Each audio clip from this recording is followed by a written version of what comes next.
Makan dulu. Oke? Nah, besok boleh kasih uang itu kalian itu, ya? Iya kan, kamu jaga hari ini toh? Enggak, tadi. Oh sudah yang lain aja yang pasti. Oke. Iya, ya. Assalamualaikum warahmatullahi wabarakatuh. Bagaimana ini yang bos ini? Bayangkan dia. Ini jadi target saya.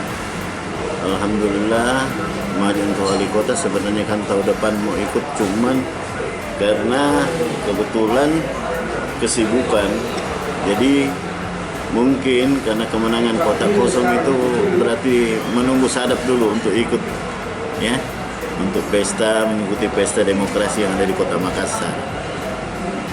Cita-cita Sadap bagaimana kalau toh memang seizin Allah, ya, bisa memerangi kemiskinan dari pinggir sehingga masyarakat Makassar tersenyum dengan target pelayanan cepat, ya. Otomatis kemenangan Sadap adalah kemenangan masyarakat pinggiran.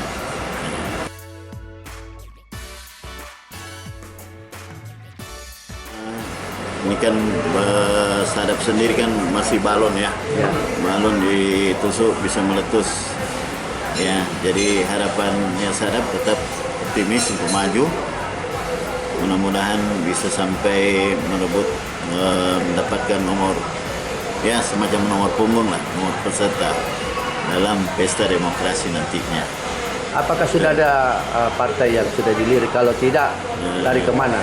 Jadi begini, untuk parpol saya sudah ada komunikasi baik tingkat daerah maupun tingkat pusat. Nah, sampai sekarang tidak satupun para balon ini sudah mendapatkan, sudah yakin bahwa inilah kendaraan saya untuk mengikuti pesta. Jadi saya juga tetap menjalankan yang biasanya bahwa jalur pengumpulan KTP. Dok, kalau memang Sadap belum mujur mendapatkan kendaraan, ya mudah-mudahan dengan dukungan KTP, artinya mewakili masyarakat untuk maju, untuk bertarung di pesta demokrasi yang sedianya akan dilaksanakan di 2020. Pertama-tama yang harus memang dibenahi di Makassar itu adalah unsur pejabat yang ada di Pemkot. Kita bersihkan hatinya, ya. Bagaimana caranya membuka pelayanan yang cepat untuk masyarakat, harus rakyat kecil, mengutamakan pelayanan yang bagaimana mempercepat pelayanan, memperbaiki moralitas pejabat yang tentunya sebagai nakoda harus juga paling tidak memperhatikan kesejahteraan daripada seluruh yang ada di bagian pelayanan, ya. Hanya itu. Jadi bagaimana caranya betul-betul setiap azan dikumandangkan itu semua harus turun, tinggalkan aktivitas, ya, untuk angkat takbir, karena bagaimanapun kerja-kerja kita itu harus mendapatkan ridho daripada Sang Maha Pencipta, ya. Bukan berarti khusus kaum muslim saja, ya.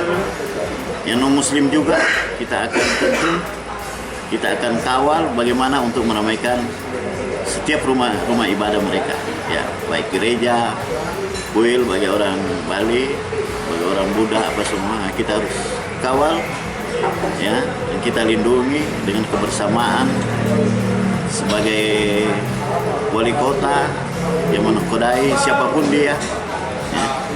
Bagaimana kita mengurangi kemiskinan dari pinggir, mengurangi orang-orang yang ngesot di jalan, kita penuhi kebutuhan mereka, ya, agar supaya mereka tidak lagi ngesot di jalan. Salah. 100 hari kerja saya sudah harus membardir semua apa yang harus saya lakukan di Makassar. Salah satu contoh ya, kepedulian ya daripada pejabat yang ada di Pemkot itu, seperti apabila kita kan Bugis Makassar ini Sipakatau ya.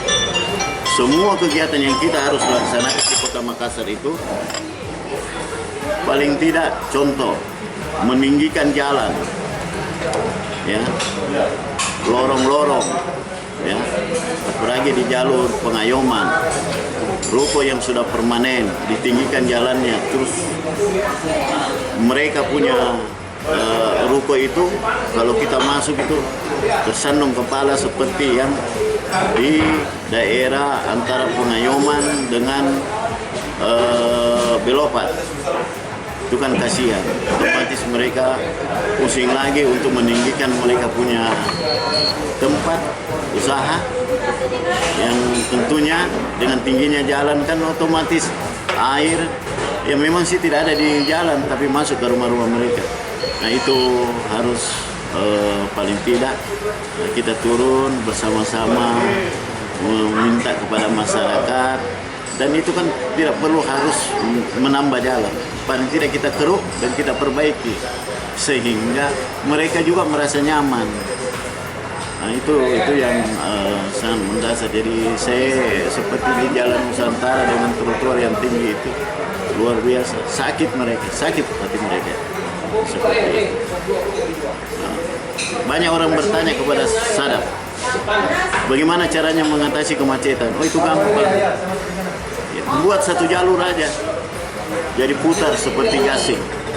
Jangan di sebelah jalur dua, di sebelahnya hanya satu jalur, sehingga mereka merasa wah kami disolimi ini. Kalau memang harus kita harus mengurangi kemacetan, bikin satu jalur semua, sehingga putar seperti gasing. Bilang Makassar gasing begitu. Itu salah satu contoh.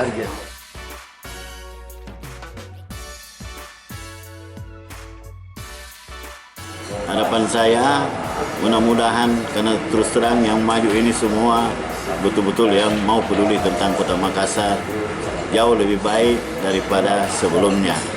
Tapi bukan berarti mantan wali kota yang pernah menjabat itu bukan tidak bekerja, tidak seperti itu. Ya harapan saya siapapun calon yang akan memimpin Kota Makassar ke depan, paling tidak dia harus pro rakyat kecil, harus memperhatikan masyarakat pinggiran. Itu yang paling, karena terus terang saya juga melakukan perjalanan dari lorong ke lorong ya, dari pinggir, baik pinggir kanan, pinggir kuburan, di sudut-sudut Kota Makassar itu masih memang perlu sentuhan-sentuhan daripada siapapun yang bakal menjadi sekjen ada saya Sadap Saripudin Daim Puna Sadap Saripudin Daim Puna Sadap Saripudin Daim Puna Sadap Saripudin Daim Puna.